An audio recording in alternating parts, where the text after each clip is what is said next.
Alright, what's up y'all? It's LakerFan here. As y'all can see by the title of today's video, we're going over my 2K21 wish list. What that means is we're going to be talking about a lot of the things that I'd like to see in next year's game. We're also going to be talking a little bit about the things that I liked in this year's game that I would like to be implemented into next year's. But anyway, I hope y'all enjoyed the video. If you do, feel free to drop a like, sub if you're new, turn on them noties, all that good stuff. If we get this like 1,000 likes so more people in the community can see this video as well. But anyway, like I said, we're going to get into some topics from this year's game that I'd like to see in next year's. For instance, I really love the pie chart for the My Player builder, but definitely not the title of the players. Please change that, yo. Like, for instance, I'm gonna just give an example. There's like 4 different titles that can happen if you make a pure stretch big, like a pure green pie chart, and it's ridiculous. Like, you could be a rim protector, a glass cleaning lockdown, a stretch 4. It's all types of stuff, and it's so confusing, and there's some that are even worse than that. But anyway, on that note with the pie charts, I want to talk this too.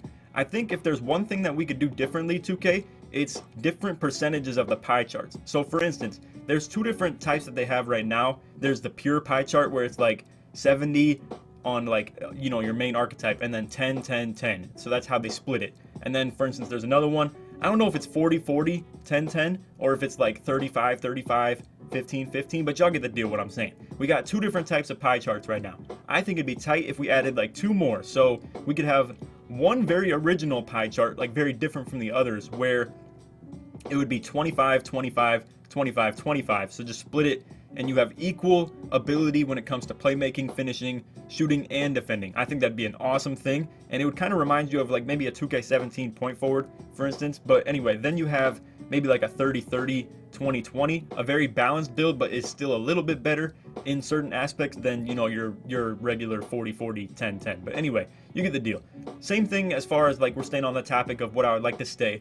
The way you upgrade your players should absolutely stay too. For the love of God, don't go back to the road of 99. That is like a horrible system. Do not touch that. Don't even think about it, 2K. You guys finally got back on track this year with the player upgrades. So, just like I said, stay on topic with what we have here. It's awesome how, you know, you can make a build and get all the ratings that you want right out the box instead of grinding for 9 months to get to your max ability. Same goes for badges too. I love that you can swap them around at any moment when you hit your max ability. So just keep all that stuff in mind. So now, I'm gonna just go ahead and rattle off my little Christmas wish list, and then we'll get into some gameplay things that I feel like need to be addressed. This video is gonna be big on gameplay stuff. So like I said, in this very beginning of the video, this is just kind of my wish list and just what should stay, what shouldn't. And then, like I said, we're gonna get into some just big things as far as like gameplay stuff. So like I said, this right here is just cool ideas that either, like for instance, this first one from G-Man that I saw tweet about this. A theater mode would be amazing for us creators. I think that would be like, bro, that is like #1 on my Christmas wish list as well. That's like a huge major thing that I think should be addressed. Now, this is my own little original idea. I mentioned this last year in my 2K20 wish list. So like, you know, last year at the end of 2K19, I kind of said this, but it's unrealistic to like say this kind of stuff at the very end of the year because devs may not really get a hold of it early enough. So I just want to put this out there right now. All right, possibly a bounty system where you could put up 1,000 VC and maybe 5,000 my points on your head. So your own my points, you could wager those. You could wager your own VC too, and whoever beats you could gain your VC and your my points, but they wouldn't lose anything for losing. It's like stage, but a one-way stage. So you're just prompting people to come and play you. So essentially what this idea is for is to solve the dodging problem, and you know, not too extreme an amount to where people would be like boosting. For instance, like 1,000 VC and 5,000 my points, that is not that bad, and somebody's still losing those my points and VC too. So just keep that in mind. Just a bounty system where you could possibly wager my points and VC. I think that'd be tight. But anyway, on top of that, like I said, we're just gonna go right down this list and just, you know, just kind of lob some different ideas. I don't think every build should have 99 stamina. I think height and weight should affect that, in my opinion, as well as just what physical pie chart you pick. So for instance, if you pick the sharpshooter pie chart, I feel like that should have slightly less stamina than, say, like the playmaking one would. Just an example, essentially, where I just feel like not every build deserves to have 99 stamina, and it's a bit odd to, you know, just allow 7'3" max weight dudes with literally 30 speed and 30 vert to have 99 stamina. I just think that's kind of stupid and should get some touch. But yeah, just in general, I really like balance in the game. I feel like that's what, you know, all of us want from 2K at the end of the day. And what that demands is a dev team willing to make the necessary changes throughout the year quickly and admit their mistakes instead of, like for instance, they let shoving stay in the game in 19 literally until February 1st last year. I wrote all this down. Literally until February 1st, shoving was still in the game. That is horrible, y'all. Like, for real, that's bad. Make more gameplay updates, and like I said, especially early, and with that comes people's builds being affected by the patch. So obviously, like, I'll speak on this later in the video, but man, make badge grinding easier. For real, it's just ridiculous. Like, for instance, you can make a playmaking slasher pie chart or a playmaking defender pie chart, go 4 for 4 from 3, and still only get 800 my points towards your shooting badges. I gotta say, like, me grinding those 13 shooting badges was probably the worst grind of my life, y'all. Like, for real, to get so minimal shooting badge upgrades on a build that already can't shoot in the first place, it just makes no sense. I mean, like, I don't know. I guess I understand 2K's like, oh, you shouldn't get as many my points for, catching lobs on a non-finishing build. But yo, to be able to grind that like aspect of your build when you already kind of suck at it in the first place, it's horrible, yo.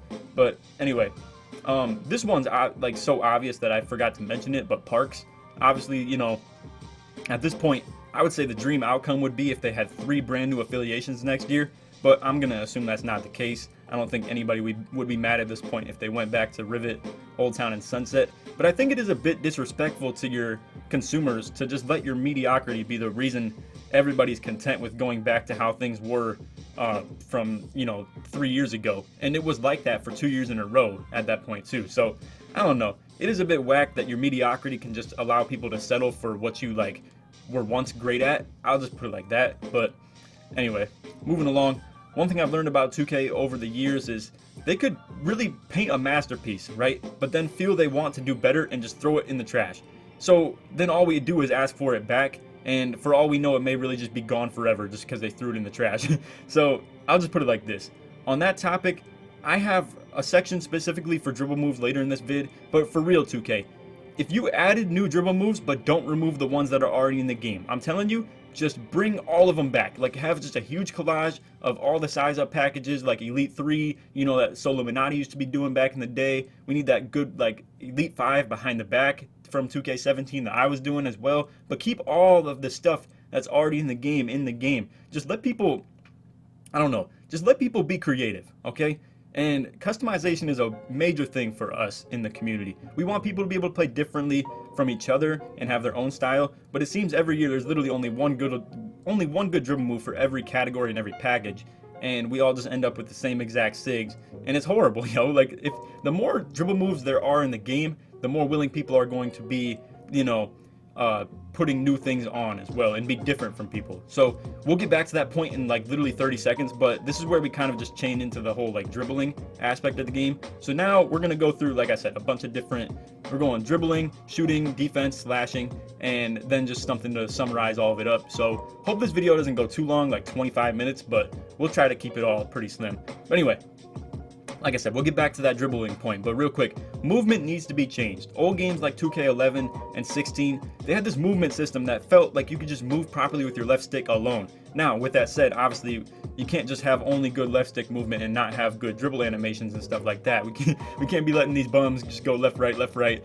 around screens and, like, just zigzag their way to the paint too. Like, there needs to be a good balance between like a fluid left stick movement system as well as good dribbling system too. So just keep in mind, 2K, it's just like that. Like I said, it needs to be good in both aspects for this to be an entertaining game, just in general. So anyway, it's been 3 years. I think we should really have the animation set list changed, but like I said, don't get rid of the ones that were already in there. And something that has never been done, go to more subcategories of dribble moves. So for instance, let's say as far as the size up package goes, I hate what they did with this year because they made it so you have to pick this Kobe size up package, right? And you pick that because it has the one good rhythm dribble. And you don't like the offhand size up that you get, you don't like the ball hand size up, you don't like the backup, you don't like anything that comes with it except for the rhythm dribble. Separate those things, 2K, like just literally just segment every part of your dribbling into a different animation. I'm telling you, nobody cares. Nobody cares that there's 25 different animations you'd have to equip. And when people can customize their dribbling ability and do that as much as they want, I think that's perfect. Or if you want, You could have like a package like Kobe, but then and just comes as default like that. And if you know, for your casuals that don't really care to customize all 25 of their dribbling animations, you could just have a default package, and then you could go like more minuscule into it and just, like I said, pick a lot of different things. I know it sounds like I'm rambling a little bit, but listen, I'm telling y'all, like, for real, if they could just give us more variety for the dribbling packages, I think that'd be big time. Now, I just want to say this too. Make good animations limited to literally like just good dribblers. If y'all want balance, I myself usually have around 60 to 70 ball control, so I can say this with no bias. But some of the best animations are like literally basic 1 spin, moving 3 crossover, used to be moving 3 behind the back, and that alone is what made stretch big so good. I mean, people could just literally come down between the legs, behind the back, boom, open for 3. Like, and the only reason they could do that, like I said, was because there were good animations in the low tiers. And you know, like normal 3 or basic 1 spin and normal 3 crossover were literally better than half the elite and like pro animations. And like I said, you gotta have somebody on the dev team realize what animations actually look good. I'm gonna just put it like that. Like, the ranking of where you guys put some of these is horrible. So anyway, moving along, we'll go to slashing. I feel like the interior game just in general is kind of a joke this year, just at the fact that obviously it's very effective, but it is kind of a joke. Like, hops and contact dunks rule the game as a slasher. There's no reason moves like Euros, spin dunks, all types of finesse moves should be so ineffective.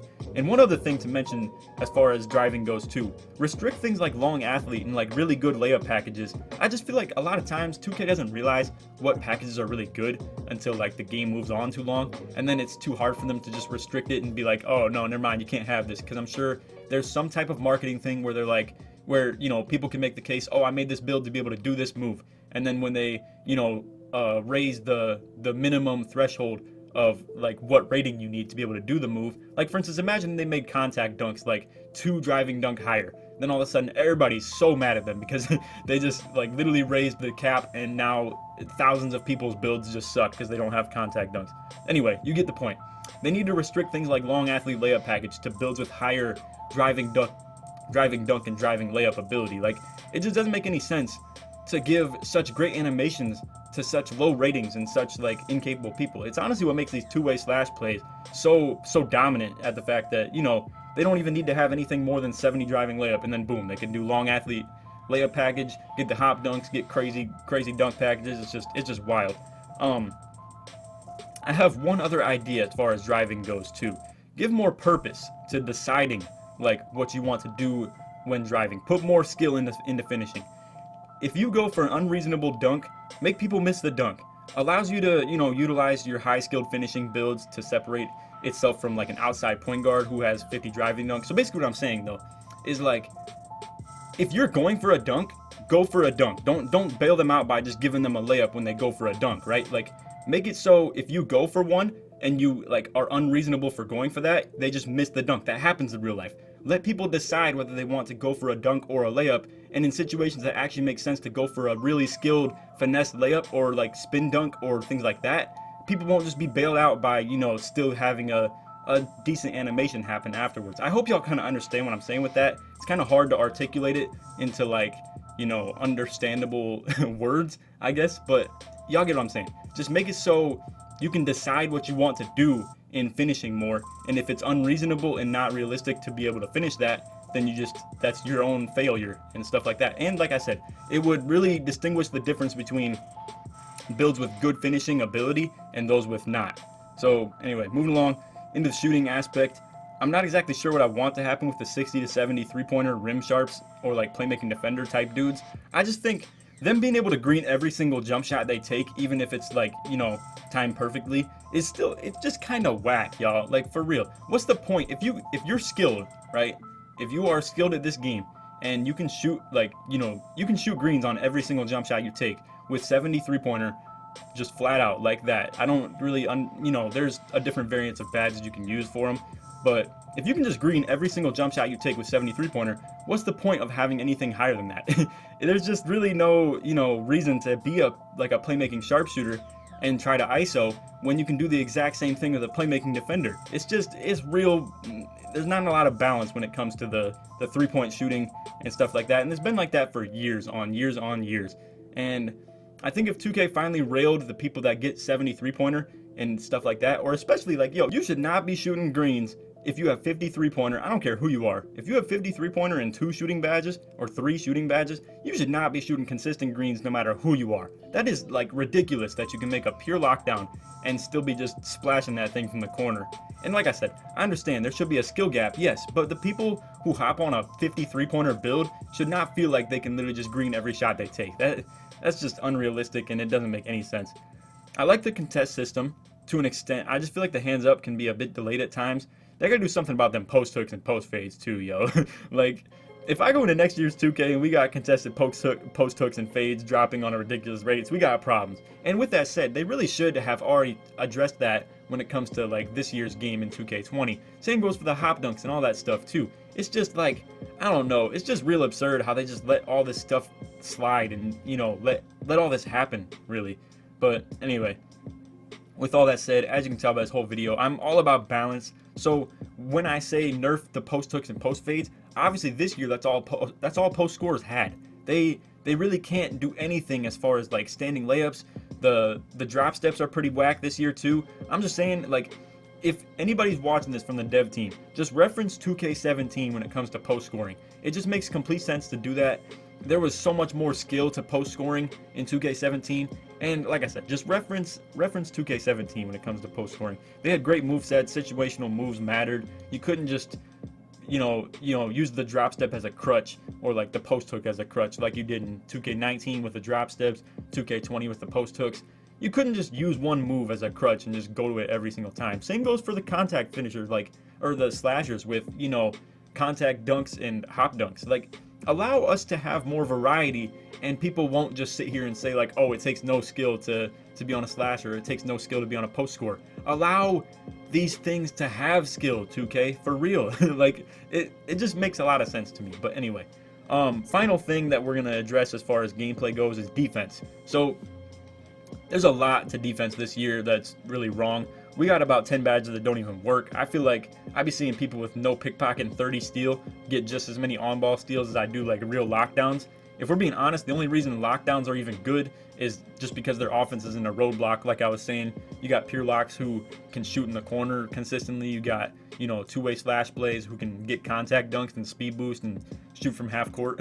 So just understand, like I said, lockdowns, I feel like the only reason they're not trash is because their offense is still competent. I feel like it should be the opposite, I feel like literally they should have the same defensive effectiveness as they did in 2K19, but like have, you know, make them more of a liability when it comes to the offense. If you want to not be a liability on offense, you should have to be a two-way sharp, essentially. Like, if you want to shoot good, I don't see why you shouldn't have shooting in your build. That's just how I see it. But anyway, on that topic a little bit too, I think another thing 2K needs to stop doing is give these locks like unrealistic slashing abilities. So for instance, you know, you can keep the good speed, vert, excel, and strength. It makes complete sense to do that. But to be a skilled finisher and literally, like, for instance, on my 6'5" pure lock, I have 97 driving dunk, y'all.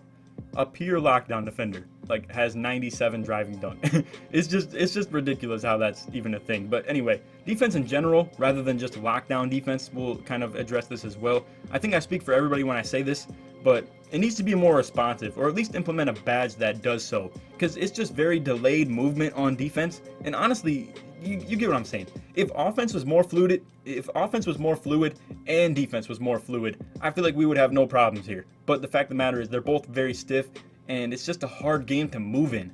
And that's just how I see it. Alright, yo, so now's the part of the video where we just roast the dev team, okay? So let's just put it like this.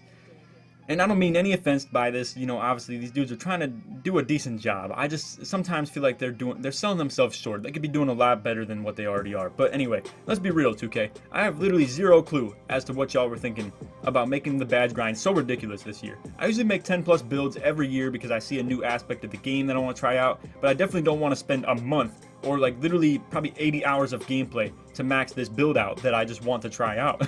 It's just beyond ridiculous, bro. And it drives away your casual customers just in general or completely. And I don't know. It also drives the dedicated ones like me away from making any new builds. Hence, you know, making the game less enjoyable for me and making you less money. I don't see how this makes any sense to make the badges so hard to get. Like, it's literally a win-win if y'all just make the badge grind easier. I spend more money, you make more money. It's literally as simple as that. But nobody wants to make new builds because you make it too dang hard to make any new builds. I just don't see how that's like, and that's the one thing that worries me the most about this game is just simple, like, common sense moves like that would make them more money and make the game more enjoyable for us are things that they don't do. And that just worries me because it just, like, I feel like there's no sight to their vision. There's no vision that they have of just making this game better, and that's the thing that worries me the most. But anyway, I don't know. Speaking on other badges, like, I really just think they ought to just either fix the broken ones or take them out. Like, for instance, badges like Heart Crusher, they're a great idea, but horribly executed. Like, it's literally non-effective. Things like Showtime, Fast Break Finisher, all types of these badges that don't work, and then all of a sudden the other one that deals with takeover meter, like Flashy Passer, is one of the most broken badges in the game. Like, I can get takeover off 2 dunks when my teammate has it on Hall of Fame, or even on gold now that I have takeover booster. But anyway, final thing I want to address in this video is the matchmaking issues.